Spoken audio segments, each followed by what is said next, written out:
Greetings, and please give me a minute of your time. I just finished watching Touched by an Angel, but as you can see, I've been to the emergency room. I've been to the emergency room quite a bit lately, and I think it's time for me to focus on my true mission here rather than just talking about it. In the job that I do or have done that consists of driving, I found the pleasure and enjoyment in it, and it was awesome. The people I met showed me how warm and beautiful people really are. I met and spoke with strangers, people who never seen me, even heard of me in my life. And most of them left my vehicle and would go and tell the person that I drove for, how wonderful a person I was. But you know what? In speaking with those people, I actually spoke from my past as far as what I did for the children. I spoke of the future as far as my desires to do for the children. But had I spoken of my present, I would have lost their ears. Because those who did attach themselves to me came 200% to help.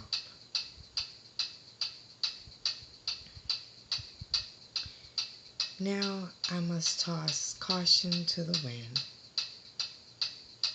and share my real story, because it's time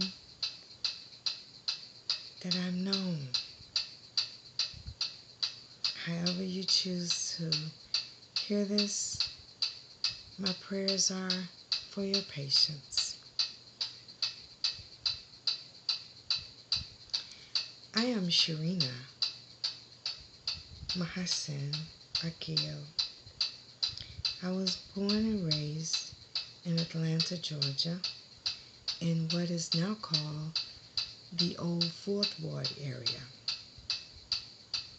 When we were small, it was a community filled with people who loved each other. Oh, there was a fight here or there, but it was people that cared. If someone couldn't pay their rent, there were rent parties. If someone didn't have food, families always shared. It was a wonderful community, and it extended beyond 1 block or 2. It was the whole area, and it overflowed into Grady Homes, Techwood Homes, Buttermilk Bottom. It was one big happy family.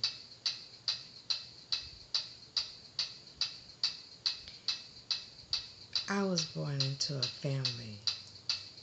I was told I was the 8th child.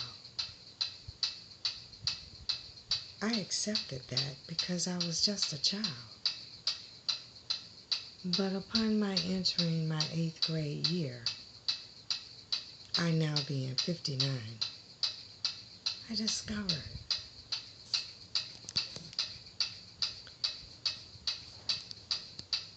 discovered that something wasn't right in my family. I noticed my grandfather, you could set his watch by him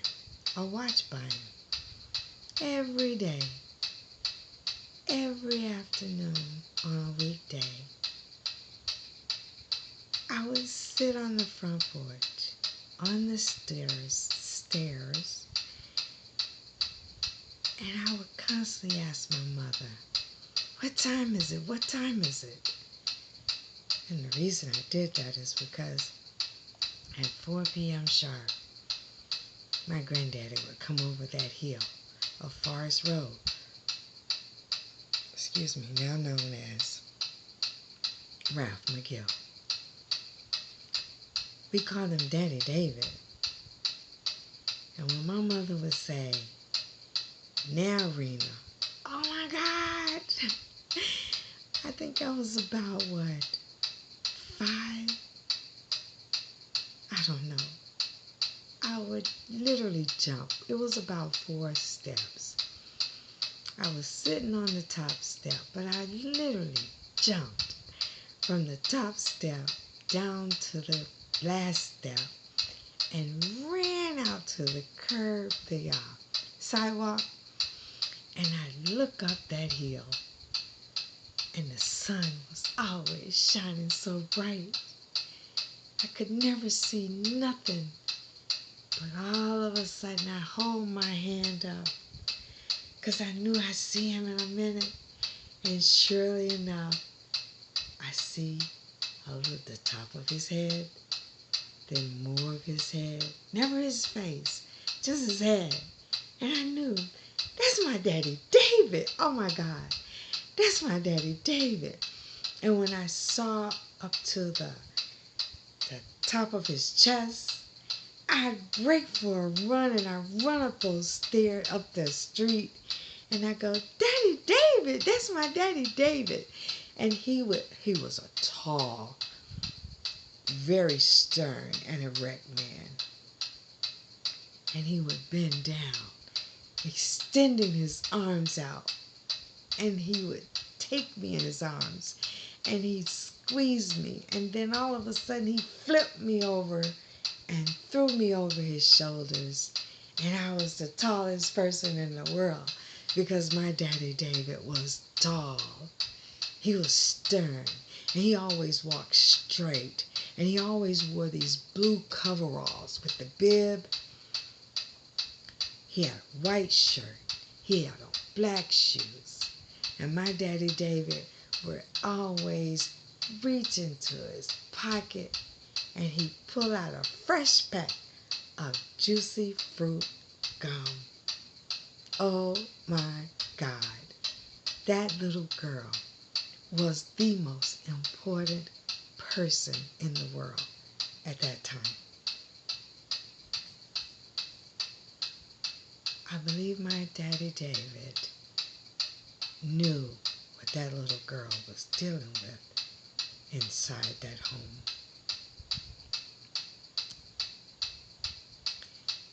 Thinking about it brings me a lot of pain. But I'm one with a heart, and I don't hate. I just move forward. This message is for anyone out there with a heart.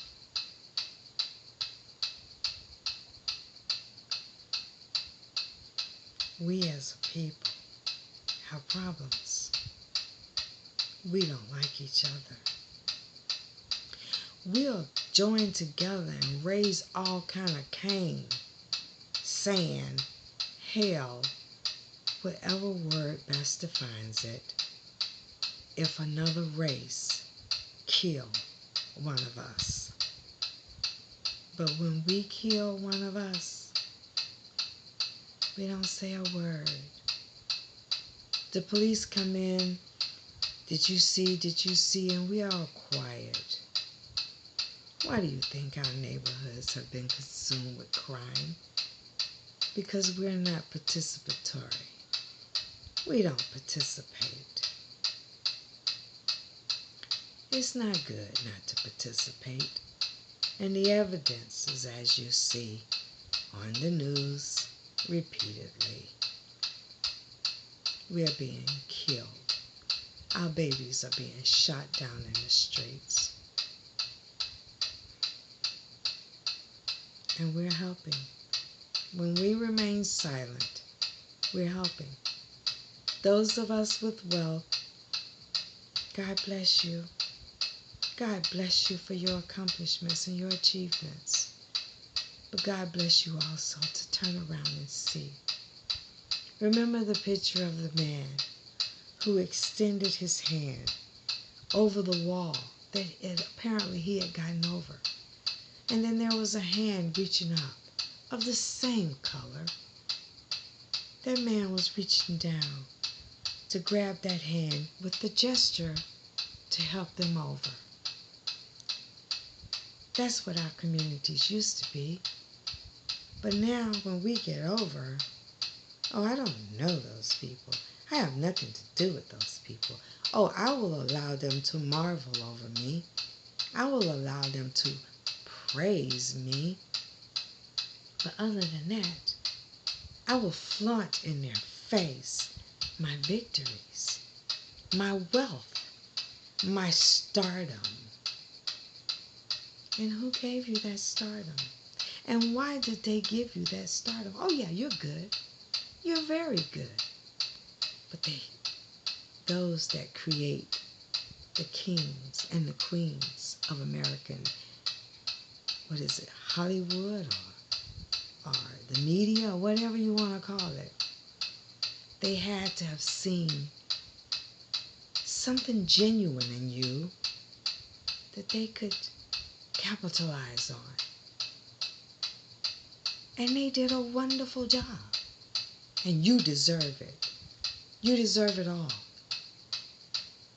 But is it really necessary to ignore those who help them to see who you are? I don't mean to get off track. I don't mean to speak a lot. I saw this series that I haven't watched in years. And I love things to touch my heart because I like to believe that genuinely people care about people. Technology is great. Without technology, could I be here? Could I put this on YouTube? No. But technology is destroying us as well. Please, listen to me. You don't have to do one thing for me. I just ask to be heard.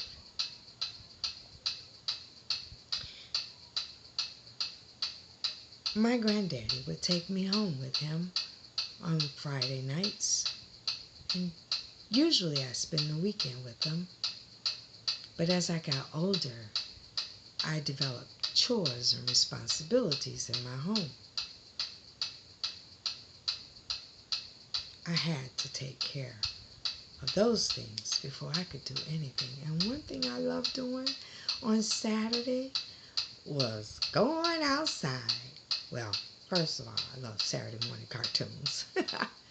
Tom and Jerry, Rooster Coghorn, Daffy Duck, Donald Duck, Minnie Mouse, Popeye. Those cartoons were just fun. I love the Little Rascals. And on Saturday mornings, if I got up and did my chores on time, I could watch those things. But at 12 noon, I'm outside. And I could stay outside. As long as I had handled my chores, I could stay outside until the streetlights came on. And I promise you, we may be at Bedford Pine Park, which was blocks away, and we'd be so involved in having fun, that we see the streetlights flicker. Nobody said nothing. We just scattered. Everybody heading for home because we knew we had to be there when those lights came on permanently. Our childhood was just childhood. We were not sneaking off places, trying to be adults, doing adult things. See, in this world, if you have to sneak, it's wrong. It's wrong.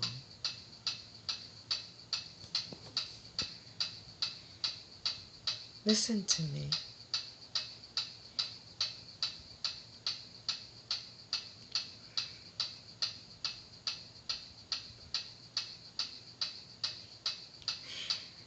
I've been dumped on by my own mother.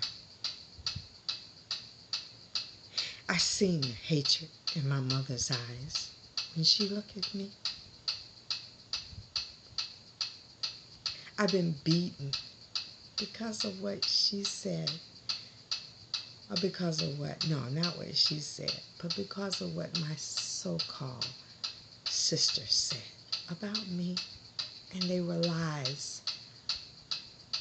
I'm not seeking sympathy here. I'm 59. That happened when I was a young girl.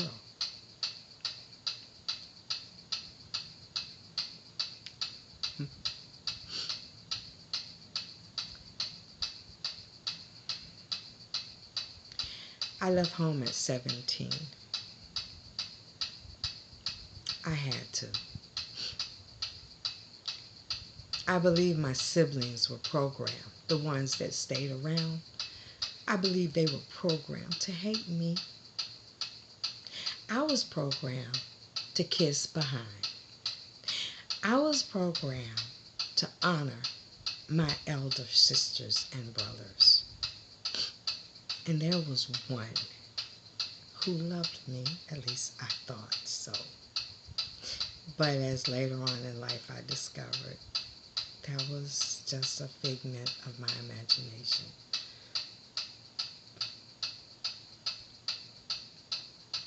When my daddy David died at my age of 7 or 8, I believe, I'm not sure. I was a little girl. I heard him tell my grandmother, "This is our baby. You got to take care of her in my absence." And my grandmother did that. I would call her when all the ugliness would jump off in my home, and she'd tell me to come on down, and I'd go run into my grandmother's, knowing I would get in trouble with my mom, but needing that loving hand, needing that hug, something that my mother never did, something that nobody ever did in my family. My mother told me a man was my father, and he wasn't. And I felt the brunt of that because she used to make me call him, knowing that his wife, who used to give her birthday cards like they were the best of friends. But whenever I called, being forced by my mother to call for help, that lady answered the phone and I asked to speak to my daddy. Oh, I was called some foul names. You little B, he ain't your GD daddy. I didn't want to call. I didn't have a choice. Now please understand, I am not saying these things for you to hate my mom. I'm saying these things for you to see who I am, for you to understand my heart and my persistence, because that's what's important to me. In spite of the ugliness that was thrust upon me as a young girl, I always thought, there's a way out. There's a better day. So at 17, I left home. But you know why? You really want to know why? At 17, I began to realize what had happened to me at the age of 14. Let me tell you that little story, and I will be as brief as possible. There was a lady living on our street when we moved from the 4th Ward to the Cascade area. There was a lady living at the end of our street. I had just gotten a job at Sears and Roebuck. By the way, the people who did the Punxsutawney Highlands, let me thank you. Oh my God, the beauty of taking that humongous monstrosity of a building and not tearing it down and keeping the historical parts, which was the building, but also on the side door, on the Ponce de Leon side, it says Sears and Roebuck Retail Store. You kept it all. Thank you. So many of our beautiful buildings are being destroyed. But you worked that one, and it's going to be a hit for you because you made it gorgeous. I picked up many people from there, and they're so sweet. They're so friendly. Thank you. But back to my story. I had a job. I got it through my high school DECA program, Miss Camarada. If she's no longer with us, God rest her. But she was a beautiful woman. And if she's with us still, I would love to see her. If anyone knows where she is, please tell me. Anyway, so I used to walk to the bus stop, which was about 4 blocks from where I lived, because the bus didn't come in that area. And I was only 14. I didn't have a car. And my sister worked, as well as my brothers. But I didn't have a problem. Back then, children didn't mind catching the bus. So, one day, I was going to work, and my mother always taught us to respect our elders. And so I saw Miss Ola May. And I said, "Hey, Miss Ola May, how you doing?" She said, "Hey, Sharina." And she had a friend with her who was on a motorcycle. And it was a man, a grown man, and he said to me, "Hello." I said hello back. He asked me where was I going. I said I was going to work. And he said, "Let me take you." I said, "No, thank you," because my mother was one of those really, really, really, really, really strict mothers. I couldn't even talk on the telephone to my girlfriends from school, best of all, a boy. No one could really come to my home. I couldn't have friends in my home, but my siblings had friends. But I couldn't entertain friends. It was always a problem. Well, anyway, Miss Ola May didn't say anything, and I said, "Bye, Miss Ola May, have a good day." He said, "I'll take you." I said, "It's okay," and I skipped on down the street. Remember, I was just 14. My body was a little developed, though, for 14. I had developed breasts in the 5th grade, and my mother said little boys was playing with me, but I was a tomboy at that time. Boys playing with my breasts for what? I ain't know nothing that these kids know today. I kept asking my mama, why would they be playing with my chest? She said, "You just a little skase," because I was very skinny. Fast A. I didn't know what that meant. So I just went on. I was used to my mother saying mean things to me and allowing other people to say mean things to me. Anyway, my mother,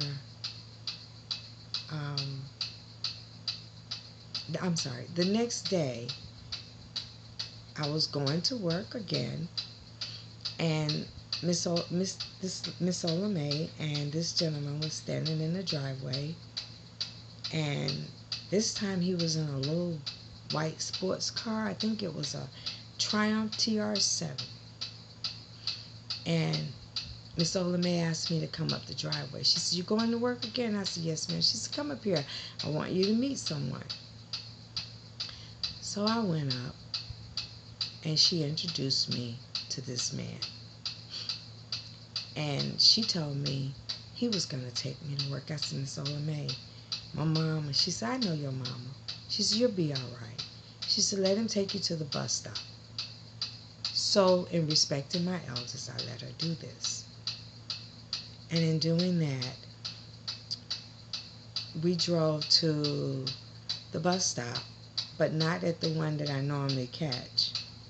He took me all the way up Cascade Road to Ralph Abernathy, which was that Hunter Street?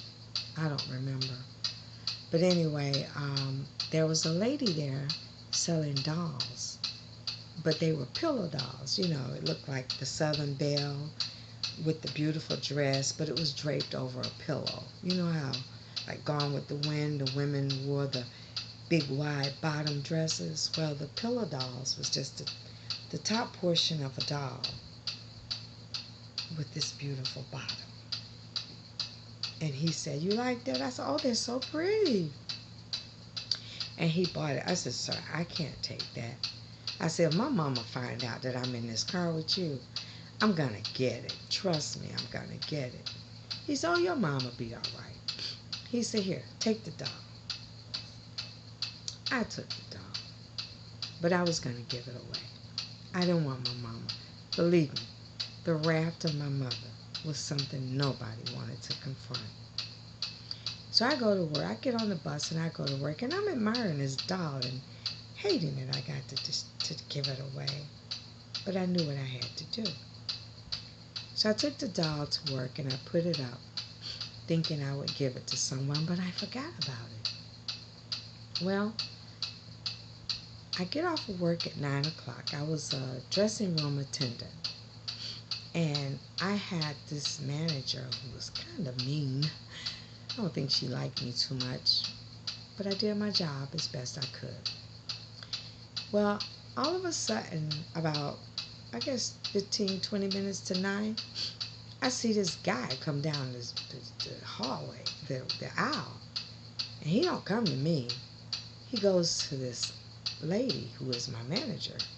And it made me nervous, because I didn't know what this man wanted. After all, he was a grown man. I was just a kid. Today you would call him a pedophile. Back then, I was a kid. So next thing I know, she said, "Sharina, go with this nice young man and help him pick out a gift for a friend of his." My being the obedient child that I was, "Yes, Miss Miller." And I go back with him to the jewelry department. He said, "I have this lovely young lady and I can't decide what to get."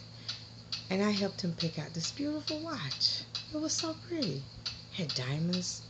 It was gorgeous. It had a little leaf to cover the watch. And then there was a watch up under the leaf. And the leaf had like 6 diamonds on it. And it was so beautiful. Anyway, so after I helped him pick that out, I said, "Oh, what a lucky lady she is." And I go back to work.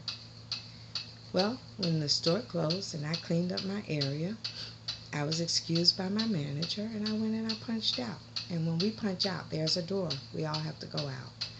And in going outside the door, my brother usually picked me up. And I went outside the door and that man was there.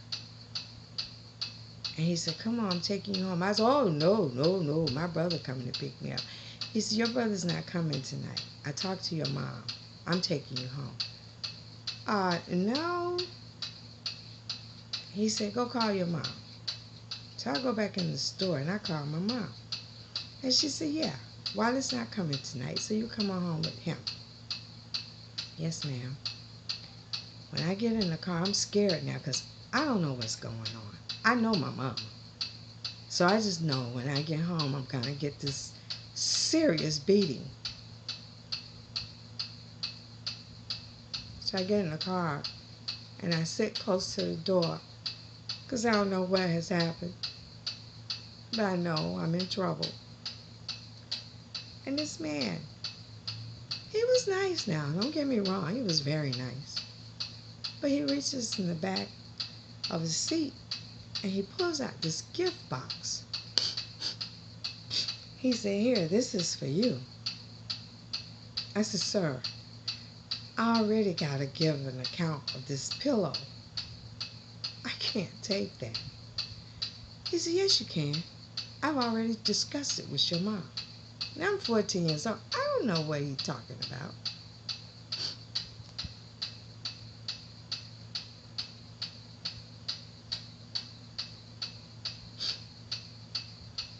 He takes me directly home and he's talking to me.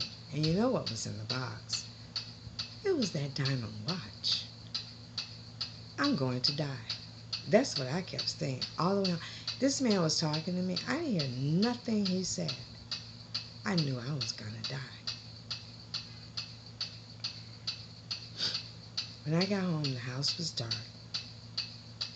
He let me out of the car, and I walked up to the door, and I put my key in,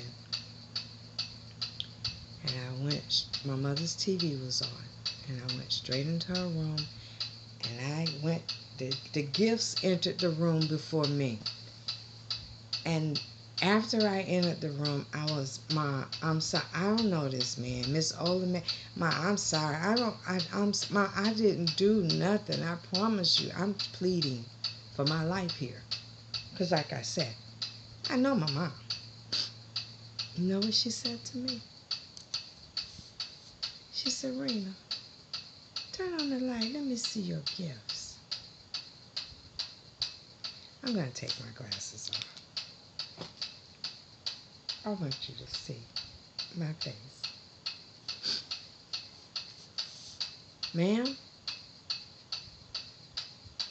She said, I want to see your gifts.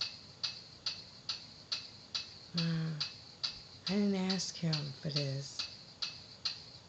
Ma, I met him through Miss Ola May. Miss Ola May told me to let him. She said, oh, Rena, that's okay. Let me see. I showed her the pillow doll. Oh, how beautiful. Ain't she lovely, Rena? Yes, ma'am. What you got in that box? I opened the box. Oh, Rena, that's so pretty. I said, Mama, I don't know. I said, Mama, this is a grown man. I don't know this man. She said, it's okay. All you have to do is be nice to him. Ma'am? Just be nice to him, Rena. Go with him. Enjoy yourself. I'm baffled. What? But I'm an obedient child, people. I wasn't perfect. But trust me, because I saw the beatings that my siblings got, I dare not disobey my mama. I didn't want that. I was an obedient child. I don't care what she told people. She told them some ugly things about me. I had goals of graduating from high school, not going to college, but getting married before I had my first baby. Getting married before I had sex. Those were my goals. I wanted all my children to have the same daddy, unlike my sisters. And I'm not talking against them, and my brothers. I'm not talking against them either. I just wanted to do things the right way. I wanted to be like my grandfather and my grandmother who had 5 children. I wanted to be like them. I wanted to have a nice life, not like my mother's. I wasn't going to teach my children hatred for their siblings. And I wasn't going to divorce my husband ever. I think I've gone so long and I probably have lost you. I'm telling you these things because people can't hear me. People tell me I'm too nice. And the reason they tell me these things is because no matter what people do to me, I don't hate. I may separate, but if you ever need me and you call upon me, I'm there. If I ever say I'm a friend, no matter what goes on, I'm right there. And I will put my issues on the back burner to try to lift you up out of your misery if I detect that. I have good friends. They just don't know what to do with me. because they can't understand me. I think I'm about the most misunderstood person in the world. And then people who really reach out to help me, they get really confused because it takes me a long time to do something. And it's not because I'm not trying. I move by inspiration. I grew up and married a man that loved me in a really, really weird way. To be honest, he never loved me. He despised me. I think he married me because he thought I had a lot of money, because the guy that I had been with prior to him, the man that my mama literally sold me to, he had me. Oh, I had a car. Well, he didn't get me the car. This other old man who broke us up gave me the car. But I had diamonds on my fingers, on my wrists, on my neck, on my ears. I kept at least $300 in my pocket at all times. I wore the finest clothes you could possibly imagine. Teachers would always compliment me in how I dressed. I dressed very mature for my age. I dated John Gilliam. I partied with Teddy Pendergrass. He begged me to go to Texas with him. I refused to because of an incident that occurred. Teddy Pendergrass saved my life.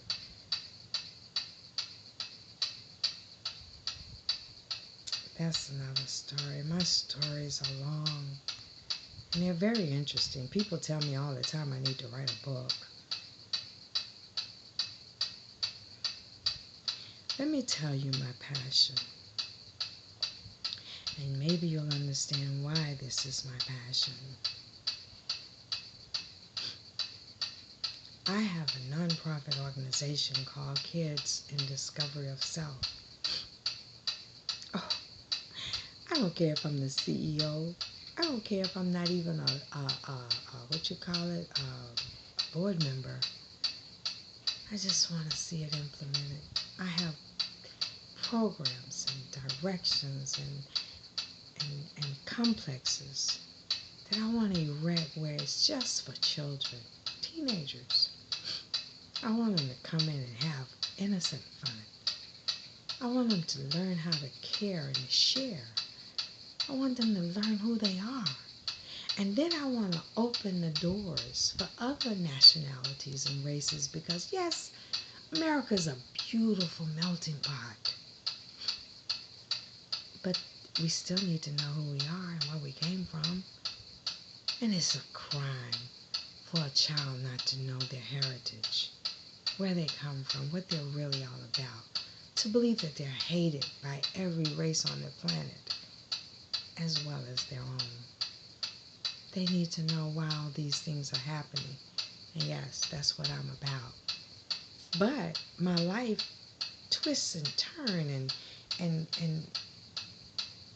I appear to be, I even have my children say, Ma, you want everybody to do the work for you. No. I bring the heart to the table. I bring the concepts to the table. Now I just need the other ingredients around the table to implement it. But people tend to look at where I'm so-called standing, and they judge.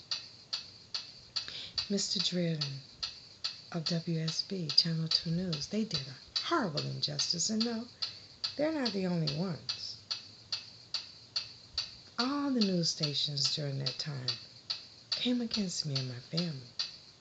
No one bothered to hear outside of the story. And when the mayor's office sent a representative to my home to hear their other side of the story, you would have thought they would go forward, but they did not. They let it ride. And now me and my family are suffering all types of injustices. Why, recently, I was paying $1,400 a month to live in an apartment community, or $1,200. I forgot. I had lived there 3 years prior to. Left in June of that year and returned in November of that year. Why? Because of the maintenance. I admired their coming in, taking care of the situation immediately. Maintenance is important to me when I pay that kind of money, or if I don't. Well, when I moved back in, there was something in the apartment that was making me sick. And in making me sick, I didn't know it was the apartment. I went back and forth to the doctor. And now this doctor is the doctor that used to tell me, Sharina, you need to come and see me more often, not just when you're sick. The reason I see a doctor only when I'm sick is because I trust God. I trust Him with all my heart and soul. But I'd rather trust Him than trust man. But if push comes to shove, I'm not unreasonable. I go and hear what they have to say. I've been told that I was going to, if I gave birth to this child, I would down the table. I almost died with my first one. And I overheard them saying, we got to get her to sign this. Because they had IVs in both arms when I was, what was it they called it? They brought on my contractions. I've forgotten the name because I was going in and out of consciousness. But I woke up because they were trying to get me to sign this paper. And I said, why can't my husband sign it? Because I was in and I was just delirious. And they said, no, we need you to sign it. And I heard them say, if she dies, if this baby died, we're going to... I heard that. But I didn't even follow through. When I woke up, I was in ICU. And my baby was in another part of the hospital. And no one was there with me. Actually, that's where my daughter got her first name from. But anyway, my story is so long. I really do need to write a book. It's really a series.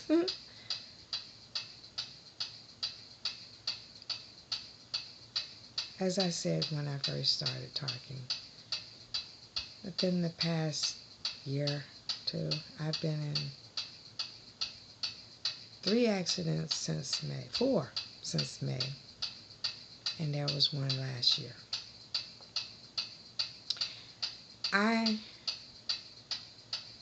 The apartment that I was speaking of earlier that I got sick in, I later discovered that there was this chemical that was making me ill. And I went to the manager and pleaded with them to clean it up. When they didn't perform, this was a new management company, by the way. So I went to the head of the management company, and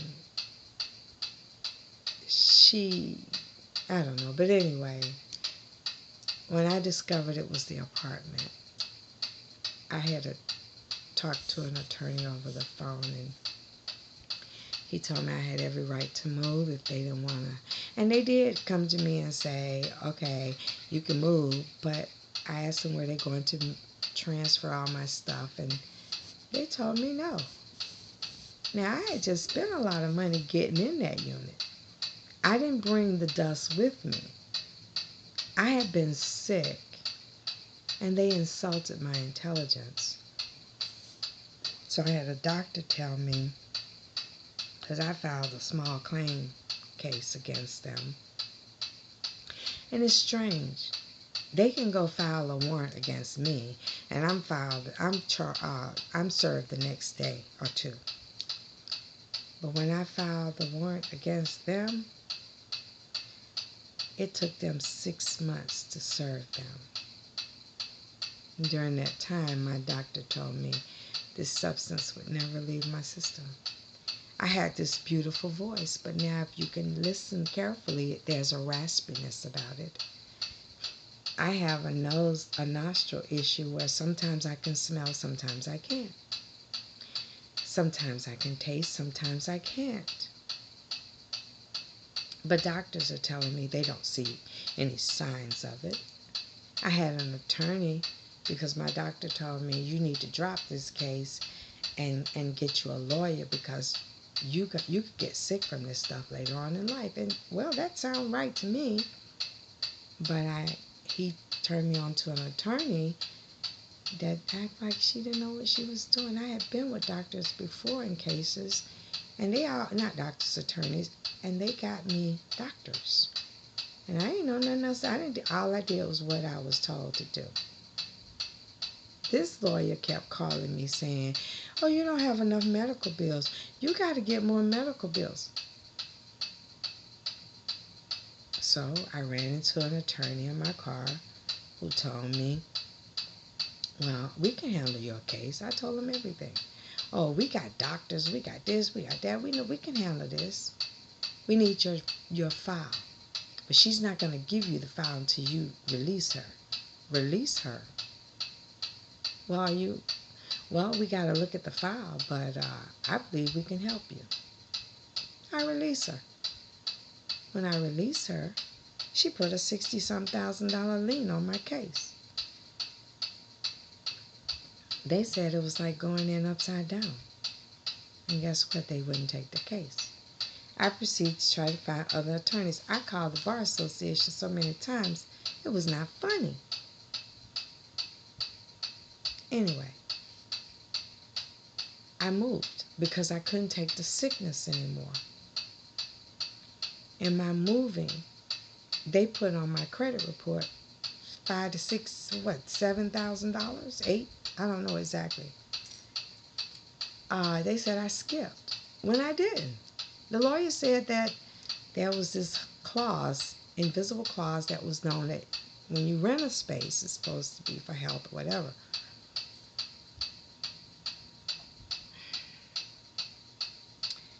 I ended up moving in with one of my daughters because it was just she and her daughter, because I couldn't get a space of my own. That was the worst thing I could have done. I'm very independent, and I was willing to help her, but she refused to help. Every now and then I helped her with the cable bill. She would take that, but the bulk of it, she wouldn't do it. She wouldn't let me help her pay the rent. She wouldn't let me help her pay anything other than if she absolutely needed my help. But I was there with my granddaughter, and I enjoyed that. Anyway, my daughter asked me, or literally wrote me a long email. And I gathered from the email, I'm not saying she intended this, but I gathered that she wanted her home back. And she was correct in wanting that. So I had this friend that had been my friend since my children were little. He and his wife were my dear friends. And his wife had passed 13 years prior to. And he became very ill after that. His community, there were one or two in the community that would send him something to eat. And I would make it my business to go over there and clean up for him and cook for him. And then I'd go home. So after this little situation with me and my daughter, he had always told me I could use his second bedroom, but he was a smoker. I can't stand cigarette smoke. So I didn't want to go over there. And the house was a wreck. Oh my God, it was a mess. I didn't feel like it. I suffer with a bad back.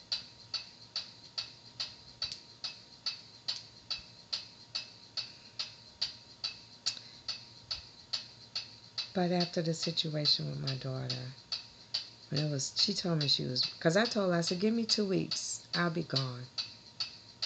But what happened, I shared her email with the rest of the family, and she said, "Mom, that's not what I meant." See, they thought I didn't have any plans. Of course I had plans. I've always had the same plan, and that was to erect my organization. So I decided, I called my friend, and he said, "You know that room is available for you. It always has been, always will be." So I was blessed to meet this wonderful man named John, who put together a crew the day that my daughter was moving out. And by the way, she did say, "Ma, we can get us a 2-bedroom now, a 3-bedroom." I said, "No, baby. You go on, and I'm gonna go over here with you, man. Mama, you don't have to do that." "Yes, I'm gonna do that. He needs help, and I do too. So we can take care of each other."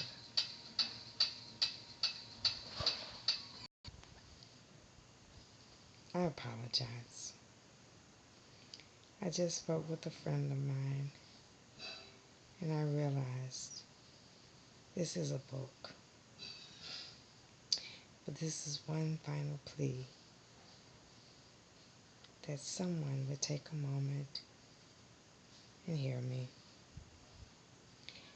I'm going through hell, and I'm wearing gasoline drawers. And I've been there many, many, many times before, and in gasoline drawers. And if I haven't burned up yet, it means I'm not.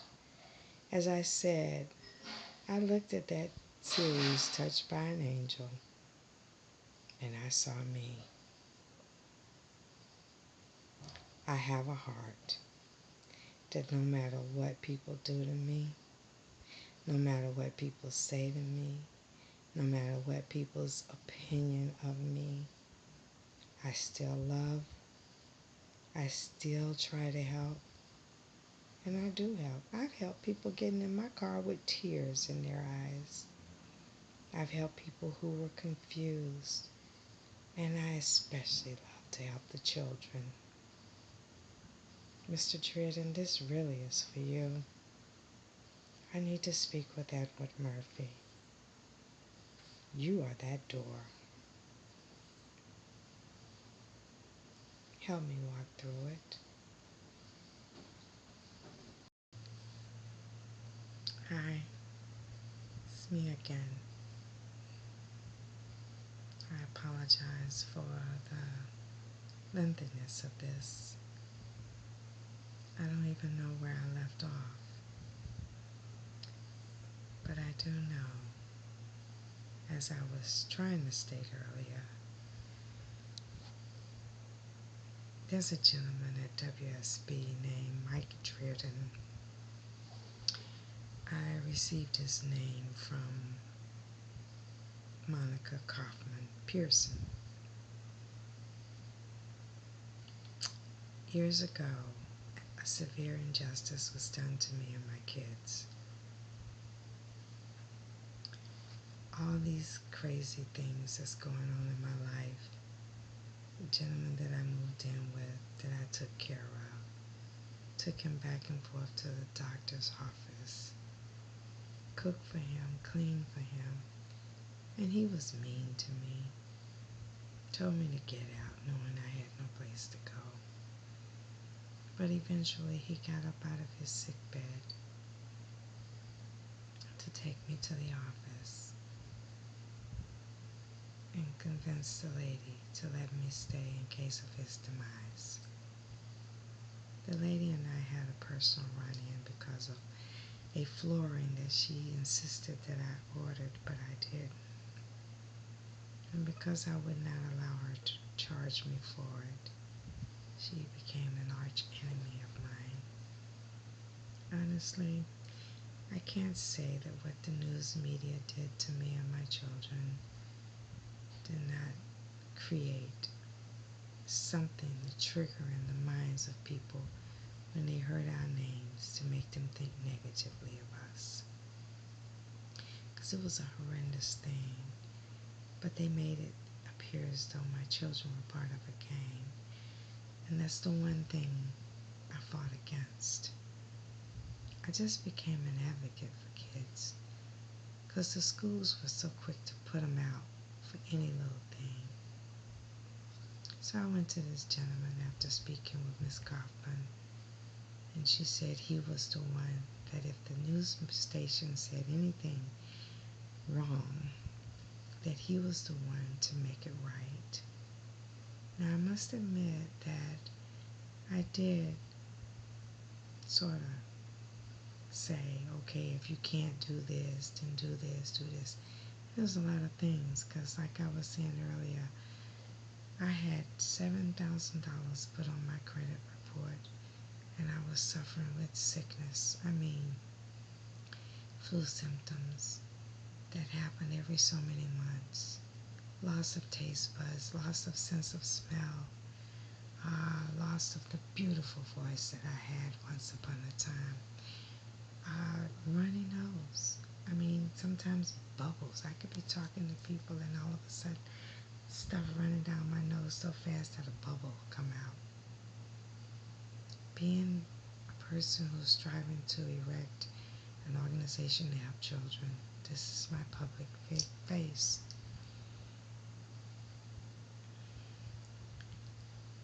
I was only seeking to work with you, Mr. Jordan, and you took it as though I was some type of insane person.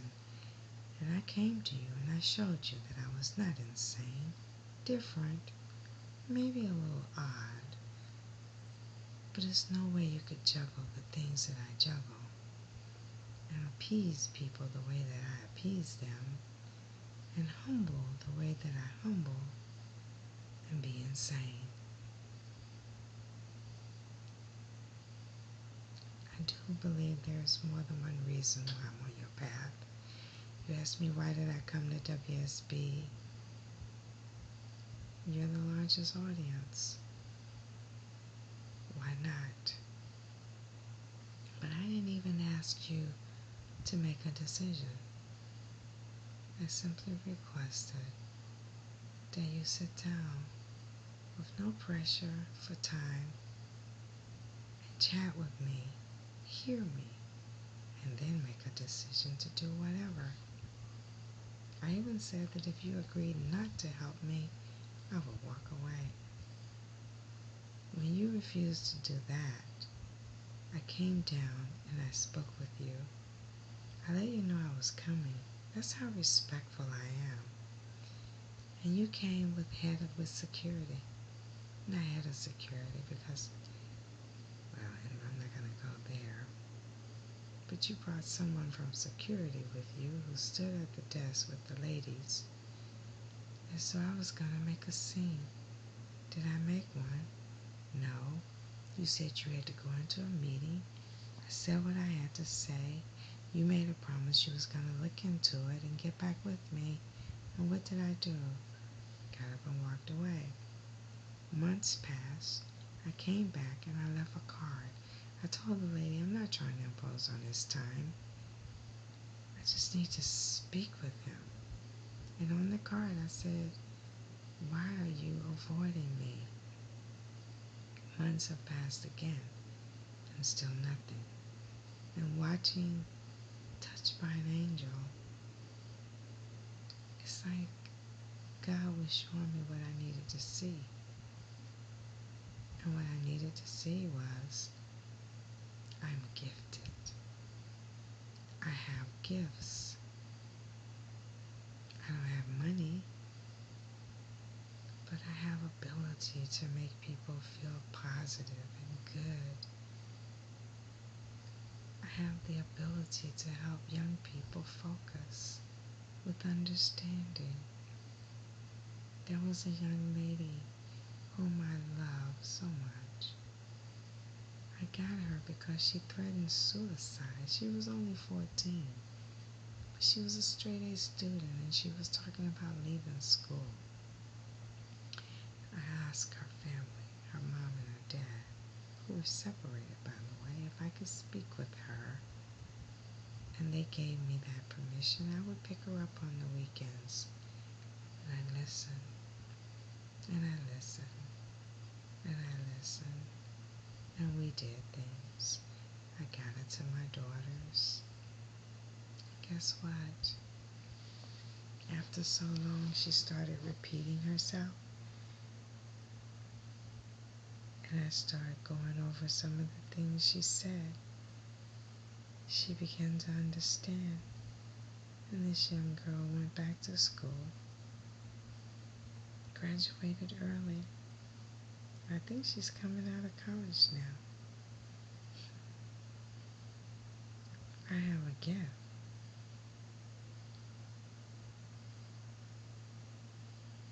I just need people to hear me, who I am and what I'm about. And it's not about me. This home that I've been fighting to hold on to because Emmanuel wanted me to have it, his sister wanted me to have it, God rest them both. The office and the board are working against me. I don't understand. My son, crazy stuff happening with my children. My daughter has received her second master's. She had to get the second one in order to hold on to her job. And then at the last minute, they were threatening her. So you see, there's a lot going on. And I'm sorry if I try to say, look at this, look at this, look at this, and it sounds like I'm just crazy. There's absolutely nothing crazy about me. Now, I must admit, I don't walk in reality 100% all of the time. I have to step outside of it in order to maintain my sanity. If you only knew what I have to deal with, even with my own children.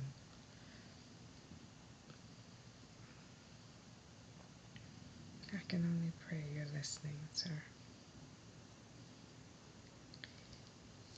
Truce, Olive Branch, please listen to me. Help me.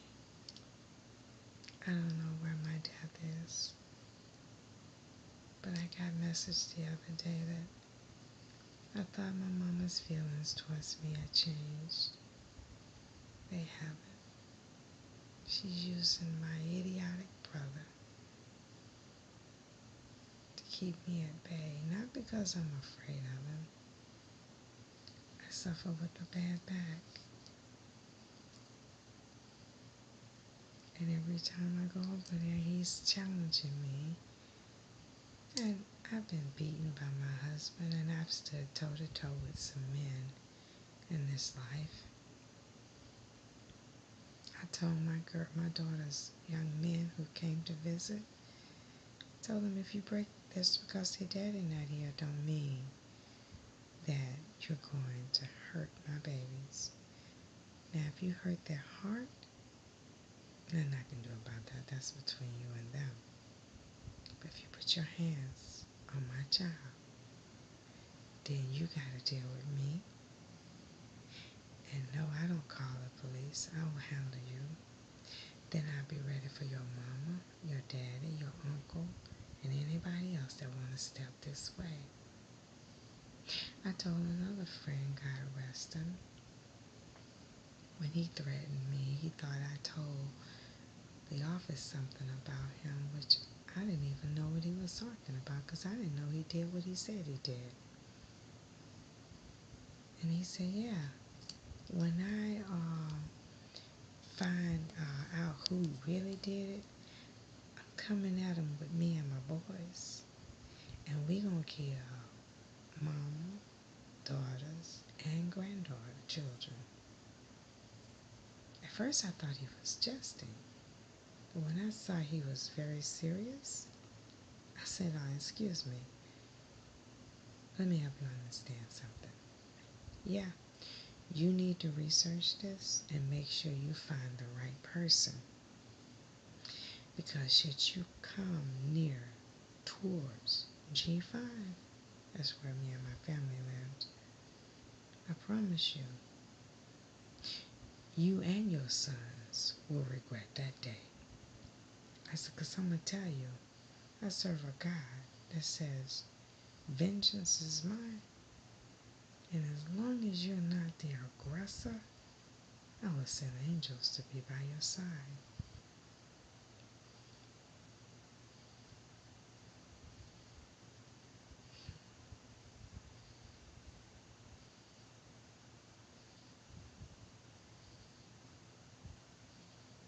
He left me alone and became my very best friend.